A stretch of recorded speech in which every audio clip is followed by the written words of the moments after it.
سلامونه دوستانو، تاسو سره یو تازه ترین ویډیو شریکوم چې یو ښځې سره په کومه طریقه باندې په بازار کې یو بل دکاندار غلط ناروا کار کړی چې ویډیو یې هم راغلی. تاسو کتلی شئ. دغه ویډیو به در سره شریکوو. دغه موږ ته اوس یو کس راولېږله. مکمل ویډیو دپاره موږ سره تر اخره پاتې شئ.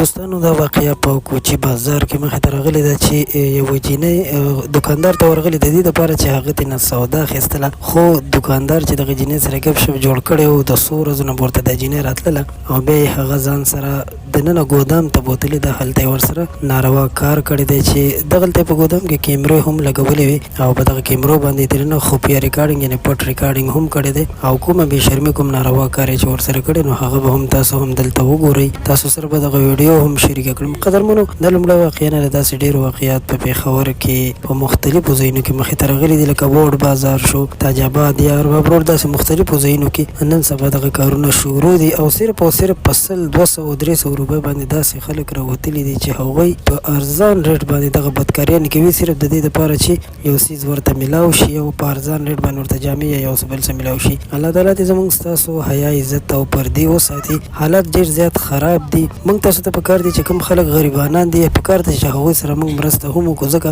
چې دې کار ته اکثره هغه غریبانانې ښځې هم راځي د چا چې وس نه کېږي او څوک ورسره امداد هم نه کوي. نو دوستانو، که تاسو غواړئ چې تاسو سره دغه ویډیو هم شریکه کړم نو لاندې موږ ته کمنټ وکړئ، خپل نمبر را سره شریک کړئ چې تاسو ته دغه ویډیو هم درولېږم چې په پېښور کې د پښتنو په ښار کې نن سبا کومې بې شرمیانې جوړې شوي دي او پښتانه نن سبا په کومو لارو باندې روان دي. که ستاسو دا ویډیو دا پیغام خوښ شوی وي، ویډیو لایک کړئ، زموږ چینل سبسکرایب کړئ. په آینده وخت کې به تاسو سره همدغسې تازه ترین اپډیټ او معلومات شریکوو. ستاسو ټول یو جهان مننه. تر بیا مو په الله سپارم. د خپل ځان ډېر خیال ساتئ.